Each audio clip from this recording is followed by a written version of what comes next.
Pessoal, a gente vai dar continuidade ao nosso conteúdo. A gente está continuando o nosso capítulo de número 6, acerca das reformas religiosas e do absolutismo. Esse é o nosso roteiro de número 22. Hoje é 18, não é isso? E a gente vai dar continuidade ao nosso conteúdo. Esse é o nosso roteiro. A gente vai tratar, na aula passada a gente viu o que foram as reformas religiosas, né, como se deu o surgimento do protestantismo, das religiões cristãs que não eram católicas, né, qual foi o papel de Lutero, de Calvino. Vimos a ideia da predestinação. Hoje nós vamos ver quais foram as medidas tomadas pela Igreja Católica, né, após o surgimento dessas ideias que se espalharam, se expandiram rapidamente pela Europa. Tanto porque a Igreja já tinha muitos nobres na Europa toda contra a Igreja, devido à Igreja ter muitas terras, esses nobres estarem interessados nas terras da Igreja, quanto muita gente insatisfeita com práticas consideradas corruptas, como a venda de indulgências, a simonia, que era a venda, né, de objetos dizendo que era sagrado. E a gente viu que as ideias desses pensadores se espalhou pela Europa, e hoje a gente vai ver como se deu como foi que se deu a resposta católica, né? O que foi que a Igreja Católica fez? Antes de adentrar o conteúdo, a gente vai ver rapidamente aqui a correção da nossa atividade da semana passada. Aqui está a nossa atividade da semana passada, a correção. Não se preocupe, não vou me demorar muito para que não tome muito tempo da gente, a gente consiga manter as nossas aulas e explicações dentro daquele tempo que a gente combinou, né? De 25 minutos a meia hora. Mas não se preocupem que eu vou colocar essa correção aqui no grupo da turma, tá bom? Então, essa é a nossa correção. Vou colocar no grupo da turma, né? Não vou me demorar muito, né? Para que a gente não ultrapasse o nosso tempo, tá bom? Mas de forma assim bem rápida. A primeira questão perguntava, né? Cite o procedimento da Igreja Católica contestado por Lutero em suas 95 teses e explique. Então aqui essa é uma questão que vale a pena a gente né, falar aqui, que foi justamente um dos motivos que levou tantas pessoas a criticarem a Igreja, que era, por exemplo, a venda de indulgências, né, que era esse procedimento representava a venda do perdão e da salvação aos fiéis. Então isso era considerado por muitos uma corrupção, algo errado. Por quê? Porque a salvação é como se fosse para quem tivesse dinheiro para comprar, né? Indulgência, a gente viu na aula passada que era justamente o perdão dos pecados, né? As pessoas podiam comprar. Na segunda questão pedia para você explicar uma das teses, né? A segunda questão, um pequeno texto sobre o calvinismo no Brasil. Eles vieram através de uma expedição francesa, que depois logo foi expulso do Brasil, né? E a 13ª questão, que era a 1, a 2, a 3 e a questão 13, que vai da A até a F, falando, né, das inovações técnicas e científicas que aconteceram naquele período, que ajudou a Igreja, inclusive, a perder muito do seu poder. Vem falando aqui principalmente do papel de Galileu, que era um astrônomo, inventor do primeiro telescópio, ou luneta, né? Conseguiu comprovar a ideia do heliocentrismo, ou seja, que o Sol vinha no centro e não a Terra, que era a Terra que girava em torno do Sol e não o contrário. A Igreja acusou ele de heresia, ele teve que se retratar, dizer que estava errado, mesmo sabendo que estava certo, né? Então, vocês vão ver de forma mais detalhada quando eu colocar no grupo da turma, tá bom? Já voltando aqui ao conteúdo, pessoal, a primeira coisa que eu quero destacar é que as medidas tomadas pela Igreja Católica para conter a expansão das ideias protestantes de Lutero, de Calvino, e também para tentar conter a perca de fiéis, né, que não passassem da Igreja Católica para as novas religiões que estavam surgindo na Europa, a Igreja Católica ela tentou reverter isso, ela tentou tomar uma série de medidas com esses objetivos, né, conter a perca de fiéis, conter a perca do poder dela, e algumas medidas foram tomadas. Essas medidas tomadas pela Igreja Católica, elas são chamadas de contra-reforma, né? A reforma, a gente viu na aula passada que os reformadores, como Lutero, buscavam reformar a Igreja Católica, e foi daí que surgiram, né, na Europa, novas religiões cristãs, ou seja, que acreditavam em Cristo, mas que não eram católicos. A contra-reforma já foi as medidas tomadas pela Igreja Católica, né? Então aqui vocês já podem ir se aproximando desses termos. Quando ouvir reforma, são aqueles que vinham criticar a igreja, que deu condição para surgirem outras religiões cristãs que não era católica. Contra a reforma já eram as medidas da igreja. E aqui a gente vai falar de 3. Uma delas foi o Concílio de Trento. O que foi o Concílio de Trento? O concílio, pessoal, é a união, né, dos mais altos cargos da Igreja Católica, que são os cardeais. Todos se reúnem, né, esses cardeais, e eles vão decidir os rumos da igreja, o que é que vai ser considerado certo ou não. Exemplo, até 1962, pessoal, todo padre era obrigado a utilizar batina.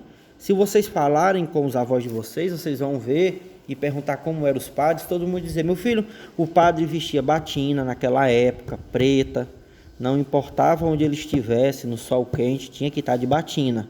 Por quê? Era obrigado.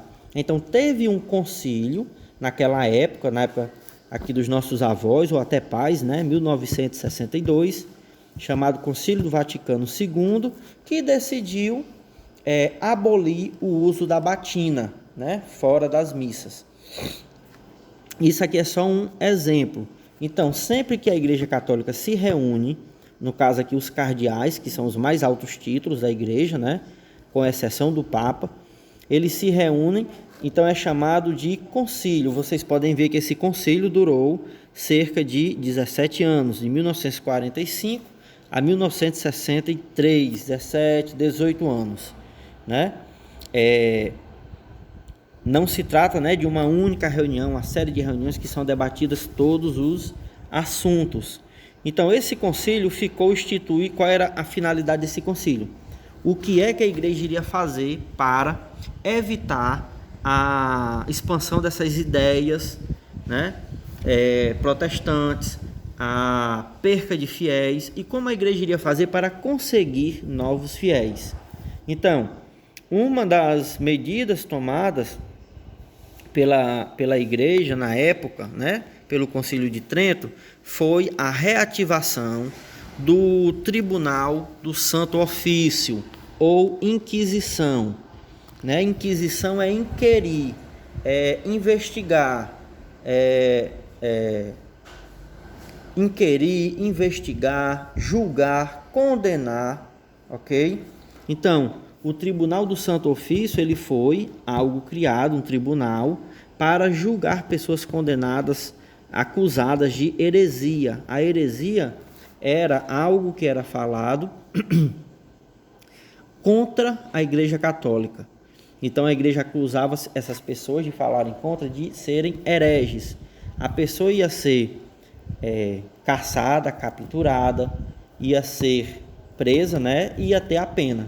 A pena poderia ser prisão, poderia ser tortura, poderia ser a morte na fogueira, como vocês estão vendo aqui nessa imagem, né? A pessoa era queimada viva na fogueira, né, para certos casos. E outra medida tomada foi aqui com o objetivo de conseguir novos fiéis para a Igreja Católica, foi a criação de ordens religiosas, como a Companhia de Jesus, que recebeu o nome de jesuítas, né? Os jesuítas, que existem até hoje, foi uma companhia de padres que foi criada para quê? Essa ordem religiosa. Eles, reparem nas datas, pessoal, 1534, ou seja, né, já em pleno período das grandes navegações. Então esses padres, eles iam para os locais, né, acompanhavam essas grandes navegações para essas novas terras e eles iam buscar catequizar. O que é catequizar? Ensinar, educar a fé católica para os povos dessas regiões. Qual era o objetivo deles? Conseguir novos fiéis para o catolicismo. E a grande parte dos jesuítas vieram para o Brasil, né? Que haviam milhões de pessoas, os povos indígenas, e eles vieram com essa missão de catequizar, ou seja, educar, ensinar e, na visão católica, converter, né, esses índios, esses povos para o catolicismo. Então essas foram as principais medidas da Contra-Reforma. O Concílio de Trento, a Inquisição, né, o Tribunal do Santo Ofício e a criação dessas ordens religiosas. Outro ponto que a gente vai ver na aula de hoje é acerca da política, né? Vamos começar a ver a política, como é que se dava a política e a sociedade europeia na época, né? Aqui no nosso livro, a gente veio falando aqui da Contra-Reforma, Inquisição, né? Aqui a gente vem ver algumas gravuras acerca das penas mais temidas da Inquisição, como, por exemplo, a morte, né, através da fogueira, né, como vem sendo retratado aqui. Às vezes a gente vê até em filmes a questão de mulheres sendo acusadas de bruxaria. Tinha aquelas mulheres eram bruxas? Não, pessoal, não. Algumas pessoas, devido o imaginário e a mentalidade da época, muitas mulheres que tinham aquele conhecimento que hoje a gente chama de benzedeiras, curadeiras, né? Que pega um galinho de folha, que benze, que reza e com algum tempo aquela doença passa, né? Aquela pessoa que diz assim, essa criança está com mal olhado, está com quebranto, né? Então essas mulheres que tinham esse conhecimento tradicional, elas eram acusadas de serem bruxas. Como assim? Como é que você sabe? Então essas mulheres eram acusadas de serem bruxas e muitas vezes eram mortas, queimadas e outras formas também, né? A Inquisição aconteceu no Brasil, só lembrando, viu? Houve no Brasil, sim, né? A Inquisição aqui no Brasil, ela perseguiu muitas pessoas que eram acusadas de feitiço, principalmente negros. Por quê?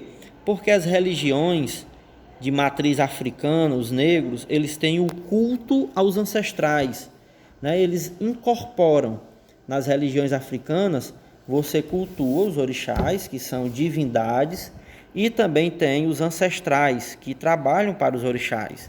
Então acaba que a pessoa incorpora, é como se recebesse, né? Então, essas pessoas eram acusadas de serem feiticeiros, bruxas, e muitos foram caçados, presos, mortos. Nessa época aqui era proibido os negros realizarem seus cultos, porque eles eram acusados era chamado de forma assim bem pejorativa, né? Xingando, isso aqui é uma macumba, isso aqui é um feitiço, isso aqui é uma bruxaria, é um macumbeiro. Era sinônimo de algo satânico, né?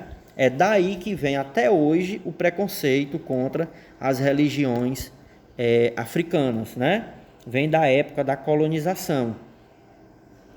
E aí, pessoal, queria aqui chamar, deixa eu ver aqui, o Barroco é uma escola de arte que influenciou a pintura e a literatura. Era chamada de Barroco porque era uma forma de arte extremamente detalhista, detalhada. Como, por exemplo, vocês podem ver aqui, o Rapto da Prosérpina, que foi do século XVII, a perfeição dessa estátua, né, dessa escultura, feita toda em mármore. Não sei se está focando direito, mas faz parte da mitologia romana, onde Proserpina foi raptada, né, e violentada. Reparem, né, que a perfeição do corpo, dos braços, de todo o corpo, inclusive aqui chama muita atenção a forma que a mão apalpa a coxa, prende a coxa da Proserpina, né, que é um dos detalhes mais assim falados dessa obra, né? Isso é só um exemplo, né? O barroco foi essa forma de pintar, de esculpir e de escrever. E aqui, pessoal, já na página 121, a gente vai começar a ver como era a sociedade europeia na época das grandes navegações, né? A gente já viu a formação, um pouco da formação dos estados, ou seja, dos países modernos, no início. Deixa eu ver aqui.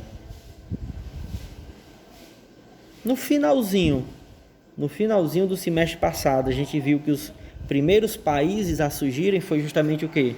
Portugal, Espanha, Inglaterra e França, né? Então, qual era o tipo de sociedade que tinha na Europa? Qual era o tipo de política que existia na Europa? É isso que a gente vai ver agora. Então, pessoal, o nosso contexto político e social da Europa nessa época aqui do século XVI, século XVII, vem justamente dessas discussões e dessa rivalidade religiosa entre católicos e protestantes. Essa disputa ela se tornou tão violenta que fez com que católicos e protestantes entrassem em guerra pela Europa inteira. Alguns países foram aderindo, né, ao protestantismo. Quando o líder daquele país, um rei, né, um monarca aderia ao protestantismo, toda a população, claro, tinha que obedecer e passar para o lado protestante, e vice-versa, quando aderia ao catolicismo. E essas guerras, elas ficaram conhecidas como a Guerra dos 30 Anos, no século 17, né, 1618 a 1648, que foi justamente esses conflitos que ocorreram na Europa inteira entre católicos e protestantes, que matou milhões de pessoas. E aí o livro vem trazendo aqui o Tratado de Westfália, que foi justamente o tratado, a convenção entre os países europeus. Vocês podem ver aqui nesse mapa da 121, né, que ficou decidido o quê? Cada país aqui não de forma democrática, mas o seu governo, o seu rei, poderia decidir que religião ele iria seguir dentro daquele país, né? E isso foi uma tentativa de acabar com as guerras entre os católicos e os protestantes dentro daquele mesmo país. Então, daqui para frente, o que a gente vai ver, deixa eu passar aqui um pouco mais, o que a gente vai ver que na página 123 e na 124 é sobre a organização social e política desses países da Europa. Social é como a sociedade se organizava, né? Quem é que ia ser os ricos, quem era que ia ser os pobres. E a política era como se decidia quem era que ia mandar na sociedade, dominar a sociedade, e quem iria ser aquelas pessoas que iriam ser dominadas, né? E esse período todo vocês vão ouvir muito essa palavra, antigo regime. A gente vai ouvir aqui do 7º ano até o 8º ano. O que foi esse antigo regime? Era a forma de organização social que existia na Europa inteira durante esse período da Idade Média, do século XI até o século XVIII, né? Por que chamava de antigo regime? Essa palavra só veio surgir depois, né? Na época não era chamada assim. Mas qual era O que significa essa definição, antigo regime? Aqui no nosso roteiro dessa semana, a gente tem aqui esse slide, essa gravura aqui na esquerda, que mostra muito bem qual era o modelo do antigo regime. No antigo regime, aqui, dá para vocês verem bem aqui na esquerda, a figura central da sociedade era o rei. O rei era que tinha o poder, né, concentrado nas mãos. Quem fazia as leis? O rei. Quem decretava tudo? A figura do rei, certo? Quem é que dava esse poder ao rei? Era a nobreza, que eram as pessoas consideradas de sangue nobre, aqueles que tinham títulos, condes, duques, marqueses, barões, né? E o clero. Quem era o clero? A Igreja Católica. Então, a nobreza e a igreja apoiavam o rei, né? Por isso que o rei tinha todo esse poder. Deixa eu ver aqui. As pessoas mais humildes, que grande parte da população era composta de pessoas trabalhadoras, principalmente camponeses. Essas pessoas não tinham direito de nenhum tipo de participação. Essas pessoas trabalhavam, parte do que elas produziam era pago para o dono da terra, que eram os nobres, né? Se ele produziu 10 quilos de feijão, exemplo, 3 vai para o dono da terra, o nobre. 2 quilos ia para o clero, para a igreja, o pagamento do dízimo, né? Então, era daí que vinha a riqueza da nobreza e do clero também, a partir do que os camponeses pagavam de impostos.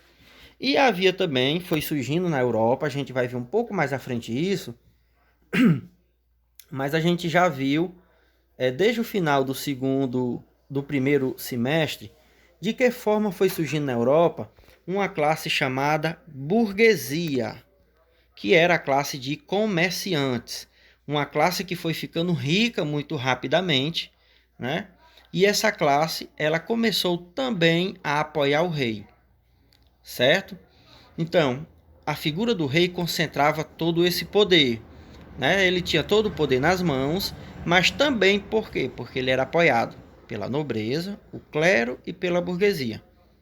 Só recapitulando algo que a gente já viu em outro momento.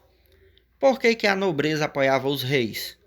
Os nobres apoiavam os reis por quê? O rei dava a terra para esses nobres e dava também uma pensão todos os meses para esses nobres.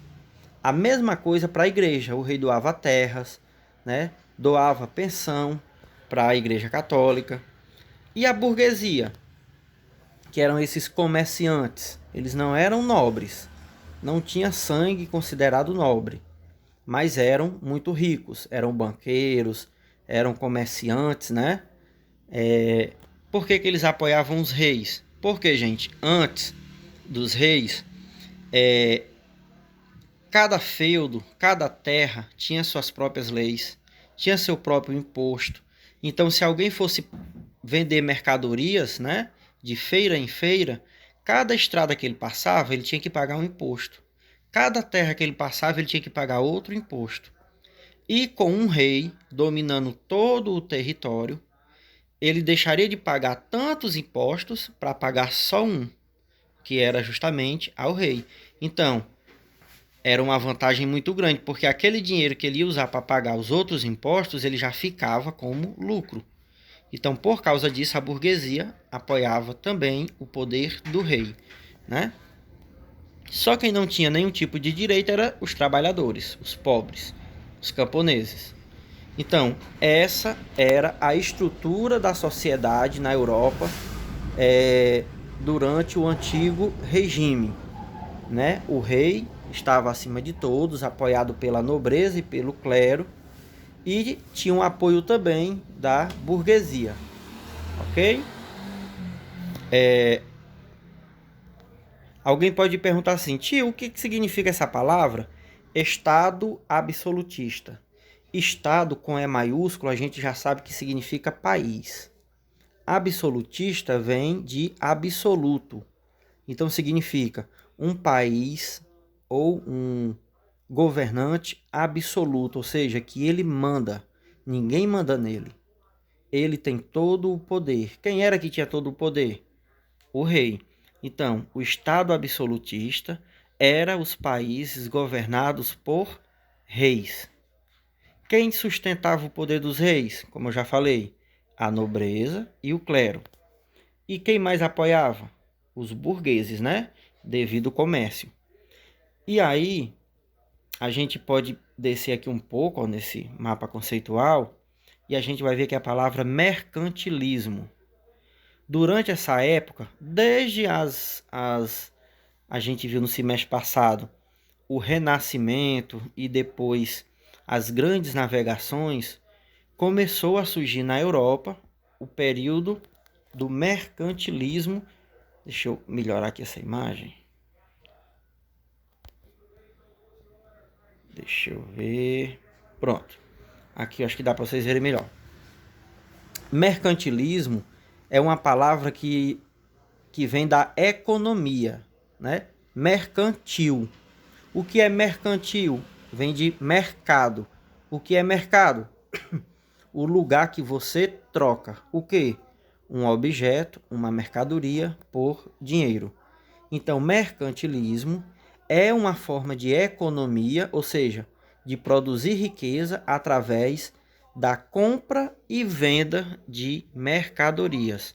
Então, se cair na nossa prova, ou alguém perguntar a vocês o que é mercantilismo, saiu a imagem. Deixa eu voltar aqui.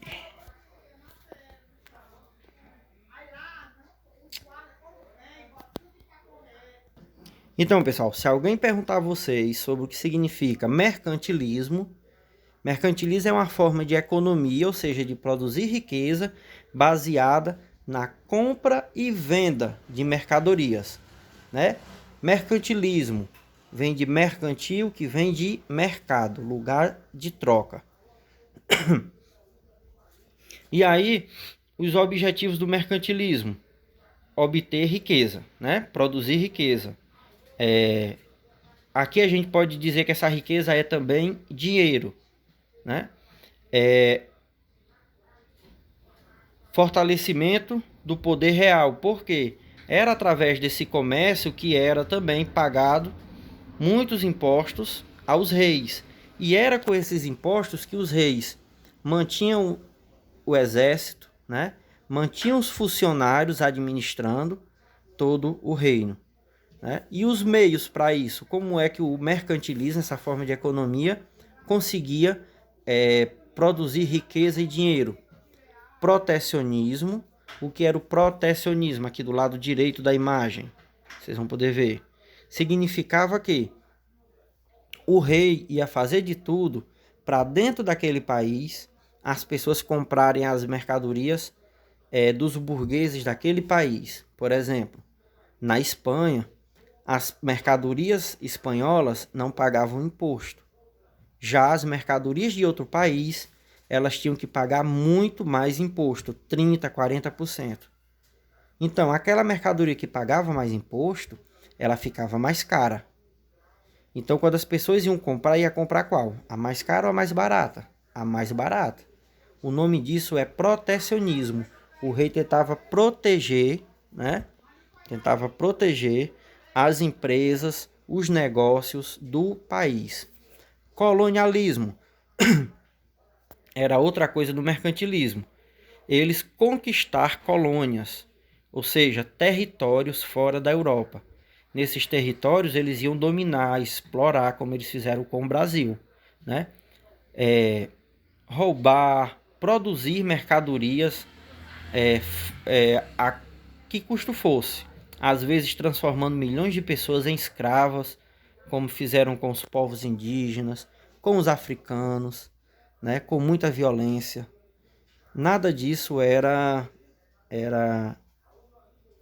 um problema para os europeus, né? Então, transformar outros territórios em colônias era uma das formas de você ter uma grande produção de mercadorias para vender na Europa, porque você ia usar esses territórios para plantar, a população como mão de obra, né? Pirataria, que era quando um país pagava pessoas para roubar, né, carregamentos de outro país. Por exemplo, a Espanha tinha uma grande produção de ouro, né, no México e no Peru. E a França e a Inglaterra pagavam piratas para roubar aquele ouro quando eles iam transportando em alto mar. O nome disso era pirataria, né? Às vezes a gente pensa no filme que o pirata ele é um bandido dos mares que trabalha só para ele. Mas na vida real não era assim. Quem dava o navio para o pirata? Outro país, né? O pirata sempre trabalhava para alguém, né? E a balança comercial favorável? O que significa balança comercial favorável? Significa que um país tinha que vender mais do que o que comprava. Ele tinha que vender muito para outros países e comprar bem pouquinho, só mesmo o necessário. Por quê? Quanto mais você vende, mais dinheiro você ganha. E quanto menos você compra, menos dinheiro você perde.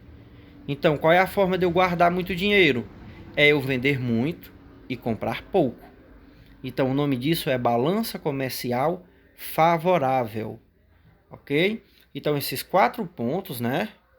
5 pontos: protecionismo, colonialismo, pirataria e balança comercial favorável, era a forma, né, os 4 pontos que formavam esse tipo de economia chamada de mercantilismo, que era o tipo de economia que existia durante o absolutismo na Europa, ou seja, durante o período que os reis comandaram a Europa, né? Então repare que são 2 assuntos, né, que a gente está falando junto. O absolutismo, que é algo que fala de política, né? E mercantilismo, que é algo que fala de economia, né? É por isso que muitas vezes aqui no 7º ano, quando está tendo SMAEF, a gente acaba se perdendo. Reparem que a gente está estudando um único capítulo, capítulo de número 6 do livro. A gente está estudando esse capítulo. As reformas religiosas é um assunto. Absolutismo, né, o antigo regime, como vivia a sociedade, é outro assunto. E mercantilismo já é outro assunto. Tudo isso num capítulo só. E eu vou finalizar.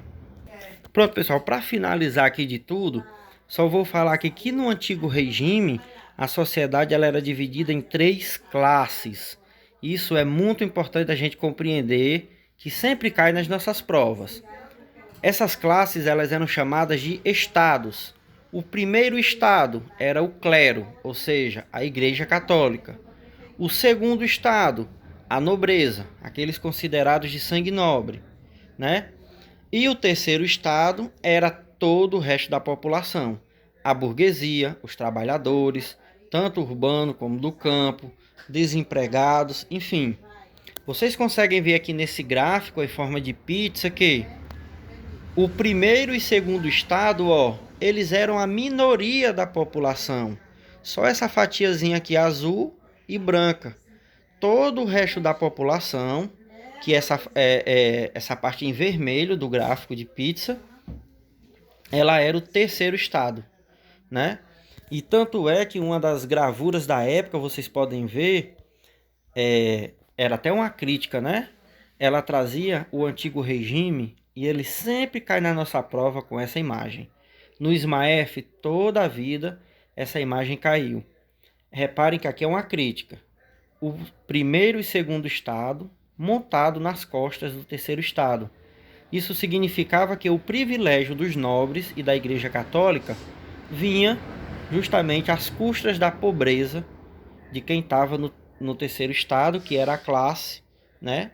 Que a gente tinha burgueses e os trabalhadores do campo, da cidade, os desempregados.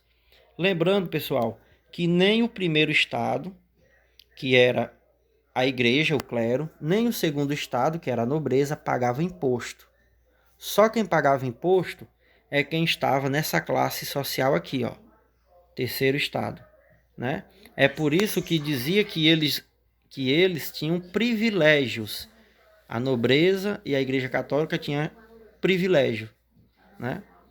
Então, era só para destacar o que era a sociedade, né? A organização social no antigo regime, que era a forma que se organizava os países da Europa na época do absolutismo, ok? Então, só relembrando aqui, a gente viu um pouco sobre contra-reforma, vimos o antigo regime, absolutismo e mercantilismo, ok? E a gente encerra aqui, passa lá para o grupo agora para fazer a nossa atividade de hoje.